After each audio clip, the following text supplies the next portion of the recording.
What's the most incredible plot twist you've experienced in real life? I said congratulations to my 18-year-old neighbor after the Netherlands won a World Cup match. He awkwardly said thanks, and I had to specify I was talking about the match. Turned out he knocked up his girlfriend and he was gonna be an unplanned teenage father. My ex cheated and we broke up.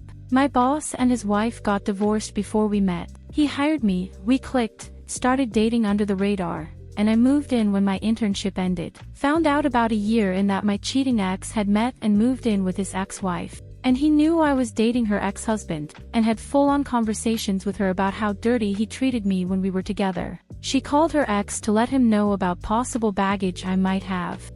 My dad was a pilot and owned a hobby plane, a Piper Arrow. We flew just about every weekend. Out of the blue, he sold his plane. When I asked him why he sold it, he said I had a premonition he was going to crash. 6 months after he sold it, the guy who bought it crashed into a mountain and was killed. The NTSB never determined the cause of the crash. I met this really sweet girl at church. We were married and had a kid. For 3 years everything was perfect and there was happiness. Come to find out, she had been kicked out of her family for cutting a guy's eye out, stealing a car, getting pregnant at 16, taking off to Charleston and hiding out. Her family had disowned her and said the only way she would be allowed back in was to find a nice guy with a good head on his shoulders. After I found out the truth about her past, she whipped me with a thin piece of hard plastic, stabbed me in the arm, slammed my head into the wall, while yelling at me to fight back. Up to this point she was perfect and super nice. I really had no idea, and then I realized at the divorce that the entire marriage was a setup. She scoped me out, put on a face to get me, which would put her back in with her family. Once I found the yellow duffel bag that revealed her past, it also unlocked who she really was. Anyway, our daughter is now 18 and just got accepted to college. The mother gets visitation once a month, and luckily my daughter has my calm temperament. Wow, an actual psychopath. Man, I have trust issues from just reading that. The worst is this all happened back when men can't be victims of abuse was still around. Someone called the cops during the whipping. I was walking away and she was steadily whipping my back and ripping the shirt and skin from my back. When the cops arrived, they saw me covered in blood and told me to shut up and threw me in the dirt handcuffed face down. They then tried to get her to admit to me hitting her first, which she admitted that she hit me only. They laughed about it, gave her their card and drove off. I still have the scars going down my back from it. Be careful and really get to know the person you get with.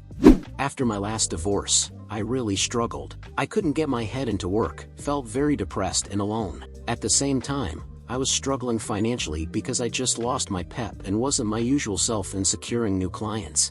I had struggled with depression but really hit rock bottom. As a result, I made the decision to end my life, and I didn't tell a soul. Instead, I started building an exit bag. With about $90K in debt and limited income, I thought it was the responsible choice at the time. It's very hard to explain to people who have never been in this place, but I wasn't emotional or sad. I had come to the point of true acceptance for this action. About a week before I was going to put my plan into action, I got a phone call from my brother. For context, when my grandparents died 20 years ago, it was explained that their will was to split their investment account between me and my brother. They were wealthy. However, my uncle refused to sign off, and after everyone else, my mom, grandparents, lawyers did and had sole control over the account, which he refused to hand over. We all assumed he had taken the money himself.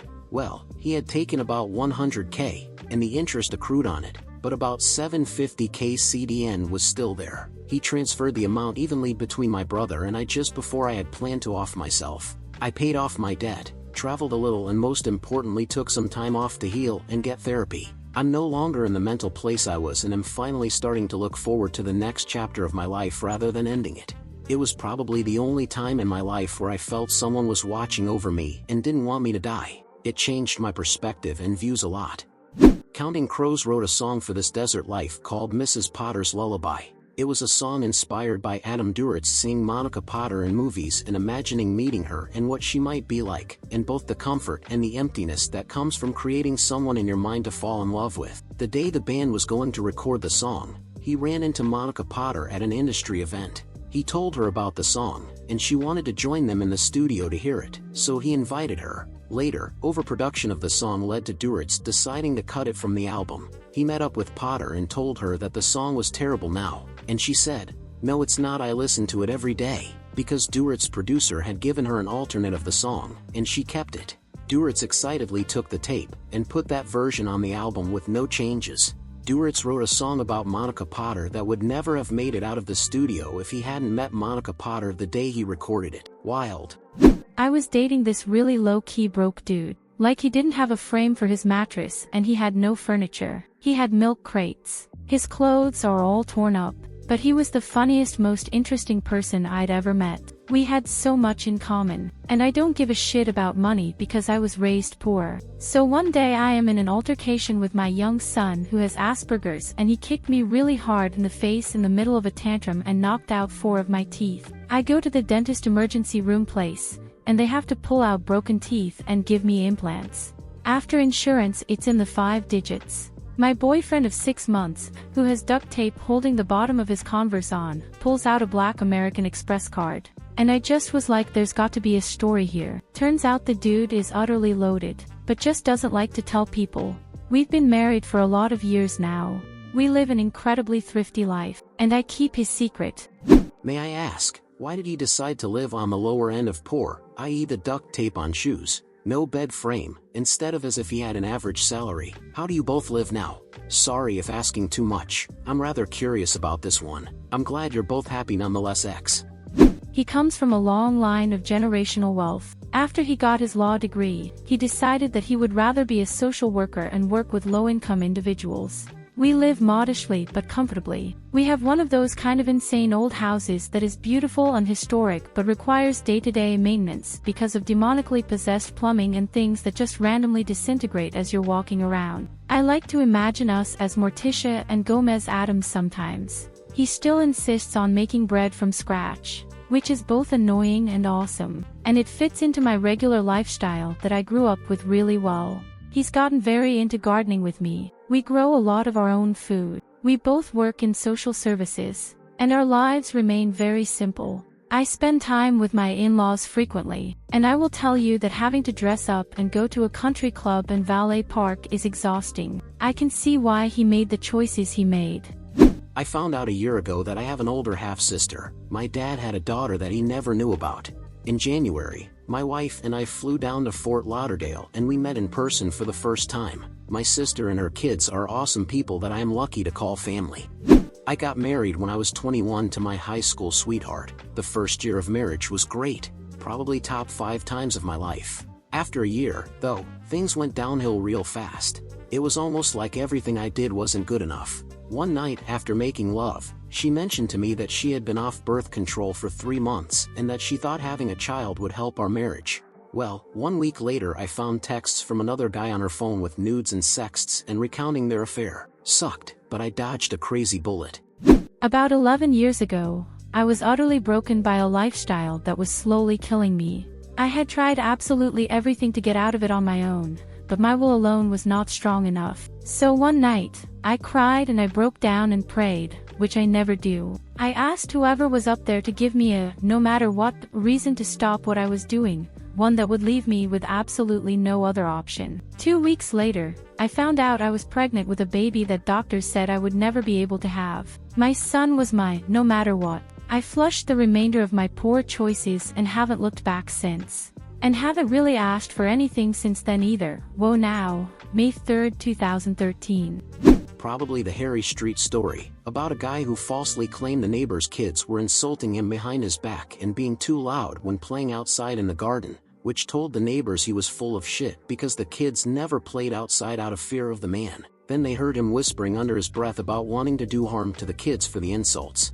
Parents immediately call the cops and report the threat, causing the cops to investigate. They assign it to a junior officer to look into, not seeing it that seriously, but the junior officer finds records about Harry Street and finds that, despite being around his 60s or so, any and all records only date to around the mid-90s. This happened in 2013, by the way. This is an immediate red flag telling her that Harry Street is a police-issued false identity that they have no idea about. She goes looking for old paper records since it was around from the switch to digital and they may have gotten forgotten and not transferred over. And she calls up the family to tell them to get the f*** out of that house immediately. The family sneakily evacuated and heads to a relative's house in the middle of the night as armed response kicks Harry Street's door in, finding illegally obtained and homemade guns, ammo and bombs. As it turns out, Harry Street was really Barry Williams, a paranoid schizophrenic who was at one point the UK's most infamous spree killer. About 2 years ago, my 65-year-old dad found out he had a half-sister. He met her, and they connected. My half-aunt shared some family pictures, and one of them is a picture of her son, my cousin I didn't know existed, and he's married to my ex-GF. We are not small-town people. I live in a big city. I met my now ex-girlfriend in a different big city where we both went to university. She's from yet another big city and currently lives with my cousin in yet another big city. The coincidence is off the charts. My parents went to another city, which is far away from ours, and met their old friend. While speaking with him, they realized that his daughter was my doctor in my city. We didn't know she's his daughter. The world is such a small place. When I was a kid and lived on a farm, our stable burned down in the night. The morning after there were some police there, and my father was a hunter. My 5-year-old, dumbass, decided to walk up to one of the policemen there and tell him confidently that my father only shoots birds and not people. Turns out that policeman's father was a convicted murderer that, yes, shot and killed someone. Whoops, poor guy.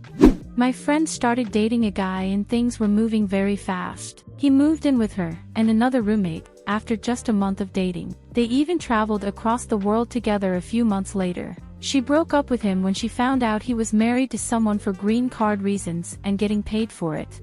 In primary school, we had a World War I memorial lesson, and we were asked if anyone had any relatives who fought at the time. My friend brought in a picture of his great-great-grandfather with his wife.